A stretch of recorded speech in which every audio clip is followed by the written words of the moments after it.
Queremos saludarles, mis apreciados hermanos y amigos, en este su programa Biblia al alcance de todos, un repaso de la escuela sabática. En este día nos encontramos con una persona muy especial, el pastor Fabio Mejía. Pastor, bienvenido a nuestro programa. Muchas gracias, Pastor Ángel, y todos los que nos escuchan. Qué bendición poder disfrutar una vez más del estudio de la palabra de Dios, de la Biblia al alcance de todos, y más este tema tan importante que tenemos para esta semana. Maravilloso, pastor. Lección número 2 para el 13 de abril, titulada Amor o Egoísmo. Esa es la cuestión. Antes de abrir la palabra de Dios, mi apreciado pastor y apreciados amigos, se recomienda pedir la iluminación del Espíritu Santo, quien es la que nos interpreta las Sagradas Escrituras. ¿Qué tal, pastor, si tienes el privilegio de comunicarnos con Dios en esta mañana? Claro que sí, Pastor Ángel. Vamos a orar, hermanos y amigos que nos escuchan. Querido Dios y Padre Santo que estás en los cielos, a ti sea la honra y la gloria por la eternidad y hasta la eternidad, Señor. Tú eres bueno, tú nos amas tanto que dio su vida por nosotros, Señor. Ahora queremos estudiar la lección de escuela sabática y anhelamos que el Espíritu Santo pueda colocar en nuestras mentes y en nuestros corazones palabras dirigidas por el Espíritu Santo. Dirígenos en esta hora al escuchar tu voz. En Jesús. Amén. Amén. Mis apreciados amigos, durante la semana pasada pudimos visualizar el origen entre el conflicto entre el bien y el mal, algo que acontece en el cielo. Luego contemplamos cómo en medio de una guerra, Satanás y la tercera parte de los ángeles fueron expulsados al vasto universo. Pero luego contemplamos, mis apreciados, con tristeza, cómo nuestros primeros padres, pastor Adán y Eva, pecaron y permitieron que el mal fuera introducido en esta tierra y viniera a reinar.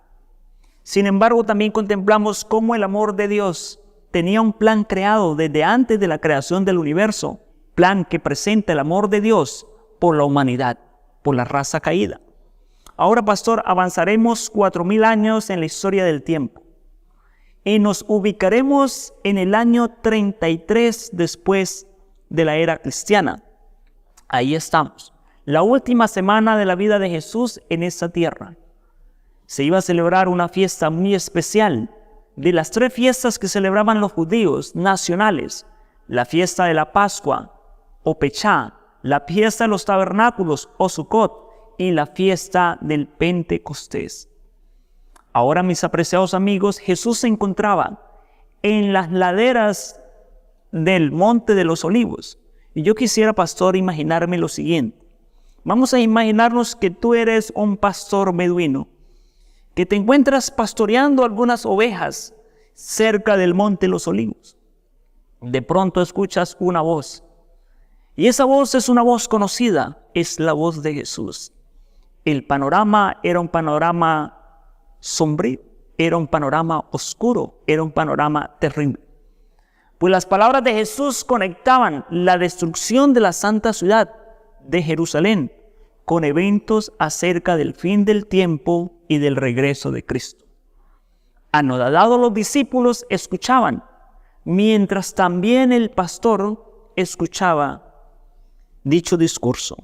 Yo quisiera imaginarme, pastor, ¿cómo sería el rostro de Jesús? ¿Cómo serían sus expresiones faciales? ¿Bajo qué tónico o tónica estaría pronunciando estas palabras?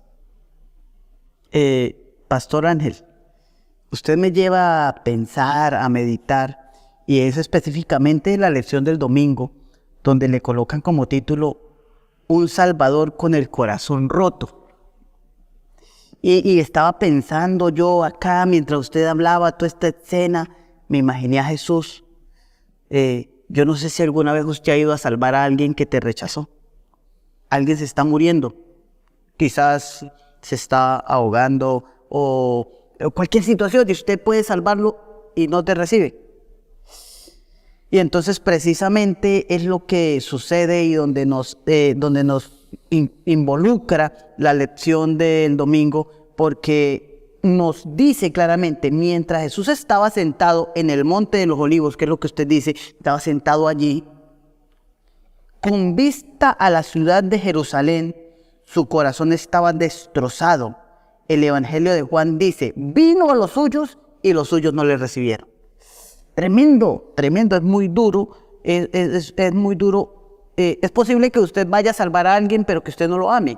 Vio a alguien, quizás íbamos en el vehículo, hubo un accidente y usted dice, uy, quedó alguien atrapado, vamos a sacarlo. Pero usted no tiene un sentimiento. Pero Jesús sí nos amaba porque nosotros somos sus hijos. Y vino a eso. Y vino a salvarnos. Salvarnos. Y no lo recibieron. O sea, Jesús tenía el corazón destrozado. Y ese era el panorama que estaba mirando. Miraba Jerusalén, donde Jerusalén era la ciudad de Dios, donde se manifestaba Él. Pero ellos no le recibieron. Entonces, yo digo, el amor de Jesús es tan grande. Porque a pesar de que no lo recibieron, logró su plan de salvación. Lo hizo todo y lo hizo perfectamente. A pesar de que fue rechazado por los que vino a salvar. Pero Dios lo entregó, se involucró y lo hizo con todo su corazón, con todo su sentimiento y luchó y logró a que todo el plan que se había trazado en el cielo, que era el que usted narraba ahorita, se llevara a cabo.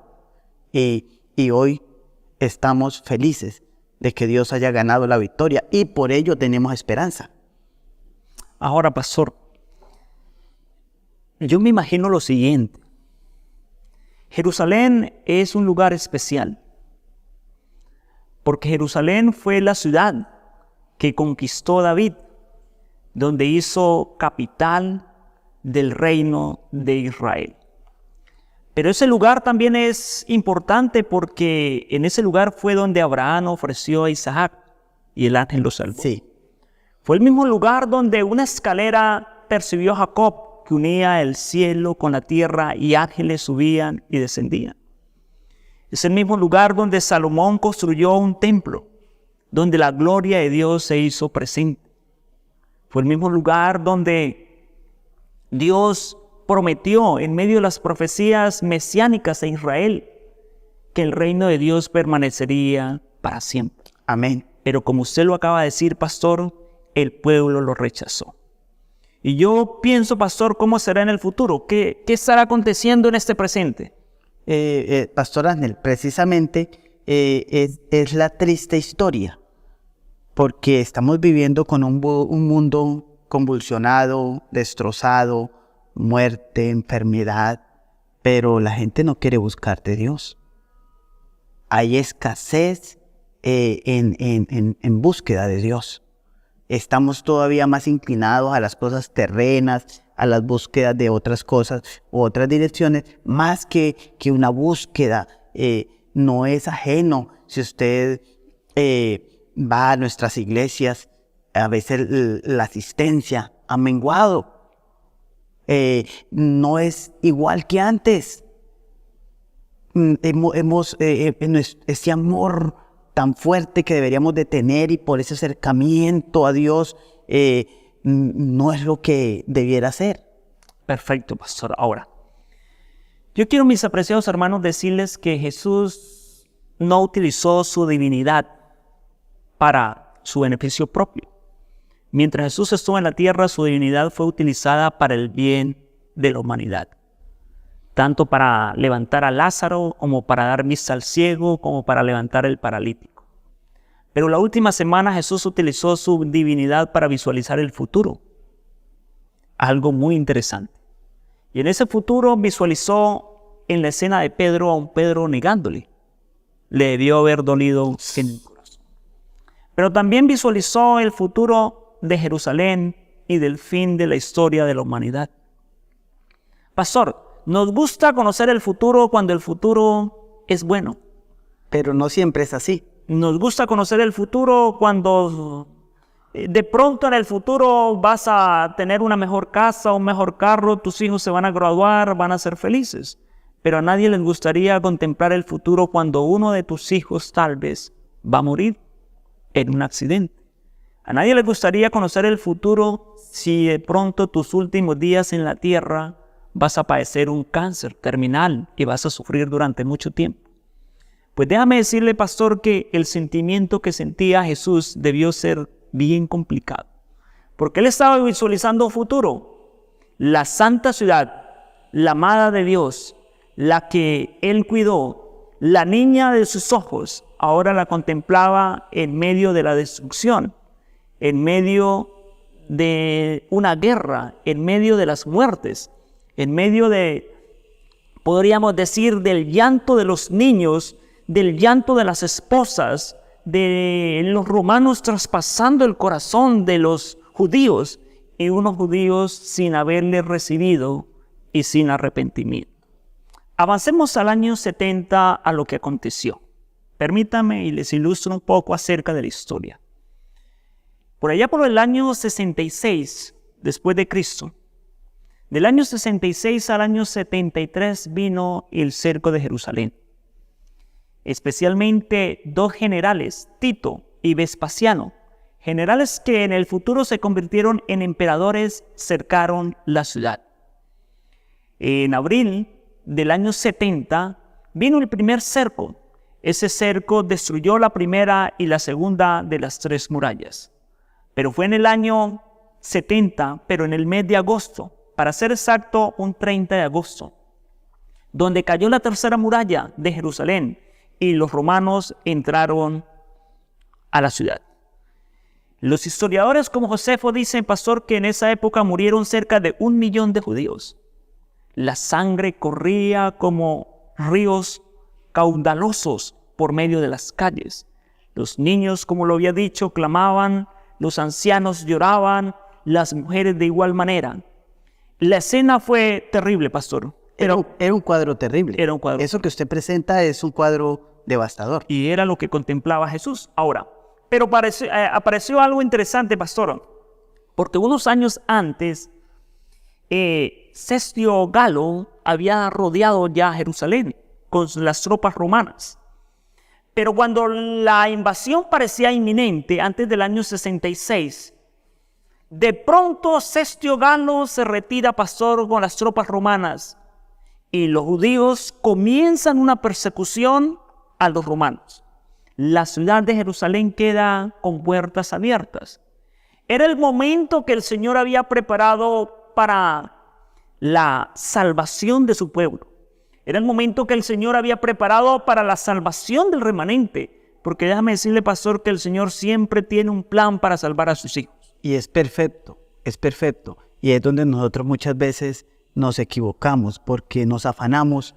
¿Cómo es que preciso llegó el espacio donde quedan los muros para que el pueblo de Dios pueda huir? Hay un salmo, pastor, que es un salmo maravilloso. Lo estudiamos en la lección pasada, Salmo 46. ¿Qué tal, pastor, si nos ilustra en la lectura de este salmo, versículos 1 y 2? Este salmo es maravilloso, pastor Ángel. Dios es nuestro amparo y fortaleza, nuestro pronto auxilio en las tribulaciones. Por tanto, no temeremos, aunque la tierra sea removida y se traspasen los montes al corazón del mar. Ahí estaba la promesa, pastor, para los hijos de Dios, para el pueblo cristiano, para el remanente. Ahora, mientras los judíos perseguían a los romanos y los romanos huían, entonces el pueblo de Dios parte a un lugar llamado Pella, que queda al otro lado del río Jordán, y el pueblo de Dios es salvado de forma prodigiosa y milagrosa antes de la destrucción de Jerusalén. Ahora, pastor, ese pueblo que huye de Jerusalén no le quedan momentos fáciles, no le esperan momentos fáciles, le esperan momentos muy difíciles. Es donde precisamente comienza a haber una persecución para el pueblo de Israel, para ese pueblo de Dios. Y entonces me llama la atención porque la lección del martes nos habla de ese tema y dice claramente, dice, durante los primeros siglos del cristianismo, la iglesia cristiana creció rápidamente a pesar de los encarcelamientos, las torturas y las persecuciones. Los creyentes fieles, totalmente comprometidos con Dios y llenos del Espíritu Santo, proclamaban su palabra con poder y decenas y miles de personas se convertían y cambiaban sus vidas. Ahora, pastor, ¿será que la predicación es más fácil en tiempo de guerra que en tiempo de paz? Porque estamos viviendo la misma escena. Parece ser que estamos en un momento de tranquilidad donde se puede predicar, donde usted puede salir, si usted quiere ir con un megáfono y pararse en un parque y predicar la palabra de Dios, nadie te dice nada. Libertad religiosa. Libertad religiosa, pero estamos algo quietos. Pero aquí en la historia que estamos leyendo, cuando comenzó la persecución, entonces comenzaron a predicar y dice que se proliferó el evangelio y creció en grande manera, y la iglesia entonces creció en miembros y muchos se convertían. Nosotros estamos proyectándonos para lo mismo. La profecía dice que vienen días de persecución, donde no tendremos paz, donde estaremos siendo perseguidos, donde muchos de nosotros tendremos que morir y entregar sus vidas por Cristo Jesús, por testificar. Pero tendremos que esperar esos momentos críticos para levantar la voz y decir que hay un Salvador, que Cristo Jesús vino a salvarnos, o estamos haciendo lo que pasa en la historia que estamos leyendo. A los suyos vino y los suyos no le recibieron. O sea, estamos esperando, o Cristo toca la puerta y nosotros no le queremos recibir. ¿En qué condición estamos? ¿Por qué debemos de esperar? Y esto es un mensaje para la iglesia actualmente. Nosotros de antemano hemos pasado por una semana de conferencias donde muchas iglesias levantaron la antorcha de la salvación, donde se predicó la palabra, y gracias a todos estos hermanos que se involucraron, que estuvieron bajo frío, bajo calor, dedicando, quizás caminando, desplazándose de un lugar a otro para levantar la palabra de Dios. Es tiempo de predicar, es tiempo de predicar. Esto no quiere decir solo que tenemos que quedarnos para el tiempo de persecución para predicar la palabra. Podemos hacerlo en estos momentos, y gracias a Dios por todos los que dedicaron todo su esfuerzo para predicar la palabra durante esta semana. Amén, pastor. Ahora, alguien se puede estar preguntando por qué comenzó la persecución al pueblo de Israel, al pueblo cristiano en especial. Bueno, hay dos asuntos, un asunto teológico y un asunto social. Los primeros discípulos fueron perseguidos por los judíos porque los discípulos proclamaban a Jesucristo muerto y resucitado. En los judíos ortodoxos no aceptaban a Jesucristo como el Salvador del mundo, y sí que menos resucitado. Así que vino, pastor, una persecución de parte de los judíos. Los discípulos eran echados de la sinagoga, el templo había sido destruido. Pero de igual manera los romanos también persiguieron al pueblo cristiano. ¿Por qué los persiguieron los romanos? Sencillo. La religión romana era un asunto social y cívico. Pero los romanos adoraban al César de su panteón de dioses. Ahora, se levantaba un pueblo que adoraba no a un rey romano, ni a un César romano, adoraba a otro rey. Así que ellos consideraron a los primeros cristianos que se sublevaron contra el gobierno, contra lo que las directrices romanas decían. Pero usted dice algo interesante, pastor. El cristianismo se proliferaba, inevitablemente llenó todos los espacios del imperio romano, del vasto imperio romano. La pregunta que surge, pastor, es ¿qué era lo que hacía que el cristianismo creciera? Y hay un texto maravilloso, pastor, que yo quisiera que usted me lo leyera, es Hechos 2, 44 al 47. Claro que sí, pastor. Hechos 2, 44 al 47. Al 47 dice: todos los que habían creído estaban juntos y tenían en común todas las cosas. Estaban unidos. Vendían sus propiedades y sus bienes y los repartían a todos según sus necesidades a cada uno.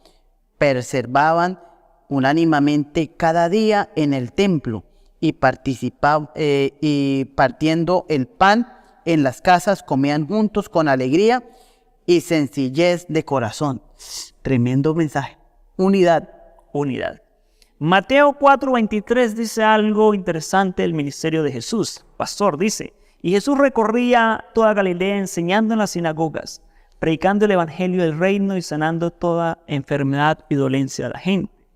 Podemos visualizar que el ministerio de Jesús era un ministerio dado al mundo, dado a la gente, dado a las personas, ¿cierto? No era solo predicar, sino que la predicación iba unida a obras de bondad, actos de bondad, actos de amor, actos de coinonía.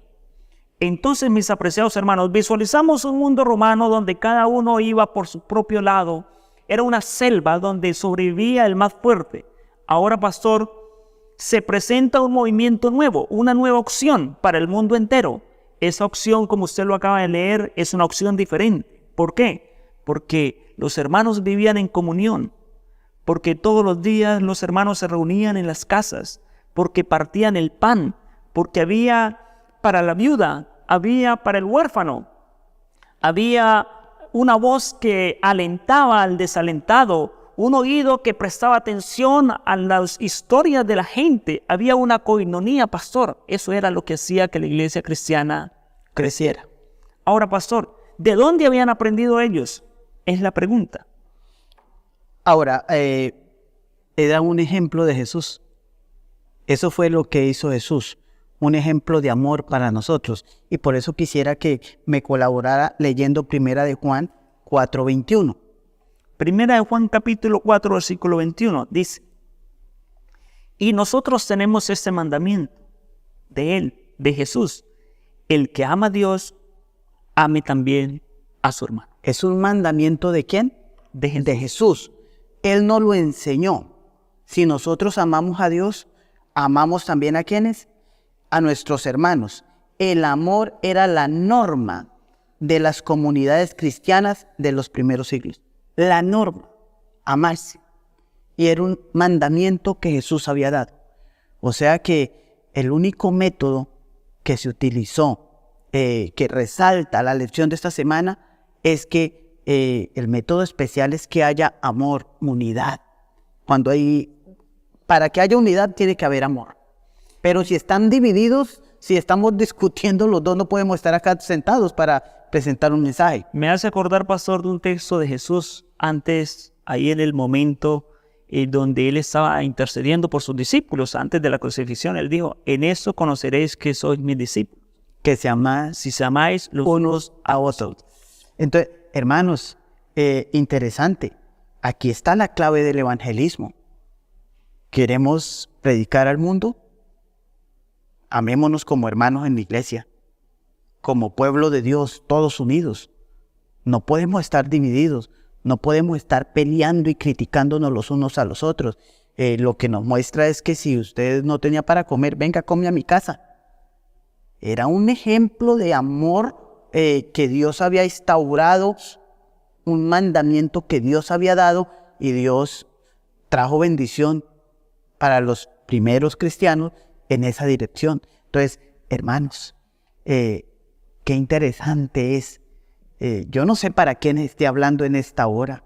Si quizás esté hablando para alguno que diga: uy, esto me está cayendo a mí porque usted está trayendo división en su iglesia, está trayendo problemas.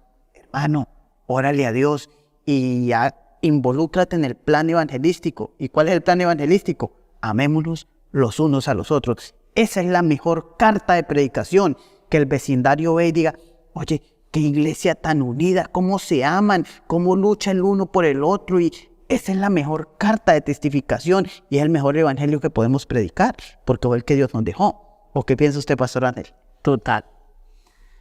Sí, mis apreciados hermanos, que durante esta semana hemos visualizado cómo ese conflicto entre el bien y el mal afectó a Jerusalén, a Israel como el pueblo escogido de Dios, cómo los judíos rechazaron a Jesús e inevitablemente Dios levantó un nuevo pueblo, donde son invitados de toda nación, tribu y lengua a ser parte de él. Pero ese pueblo se levanta a llevar un mensaje bajo un contexto, bajo el contexto de la unidad, bajo el contexto del amor, bajo el contexto de la bondad, de la misericordia, de la unanimidad en pensamiento, en dirección. Así, mis apreciado varón de Dios, en ese día, si tú quisieras decirle algo especial a la iglesia en 30 segundos de la lección de esta semana, ¿qué le diría? Ámense unos a otros. Perfecto. Ahí está el resumen de la lección. Y yo le diría a mis apreciados hermanos, Dios conoce el futuro. Y estamos viviendo las escenas finales de la historia de la humanidad. Pero tal cual como Dios tenía un plan para salvar al pueblo cristiano en el primer siglo, Dios también tiene un plan para salvar a su iglesia en el tiempo del fin. Y también para ayudarte a ti en los momentos difíciles que Satanás trata de colocar en tu familia, en tu vida financiera o en tu hogar. Pastor Ángel, para Dios, salvar al mundo era porque nos amaba. Para nosotros ayudar a salvar al mundo, tenemos que amarnos y amar al mundo. Amén. Mis apreciados, queremos agradecerles por estar atentos a su programa Biblia al alcance de todos, un repaso en la escuela sabática. ¿Qué tal, pastor, si nos despide en oración? Con todo el gusto. Oremos a Dios. Querido Dios, ayúdanos. Transforma ese corazón de piedra que tenemos en un corazón de carne moldeado por el Espíritu Santo. Ayúdanos a ser una iglesia unida y que pueda reinar el amor de Cristo Jesús en cada uno de nuestros corazones. Gracias por estos mensajes tan maravillosos que nos llevan a reflexionar sobre nuestra vida espiritual. Danos la victoria en Cristo Jesús. Amén. Amén. Queremos invitarles a una próxima emisión de su programa Biblia al alcance de todos. Muchas gracias, Pastor Fabio, y muchas gracias a la amable audiencia que nos ve. Gracias, Pastor Ángel. Dios me les bendiga, hermanos. Amor por encima de todo.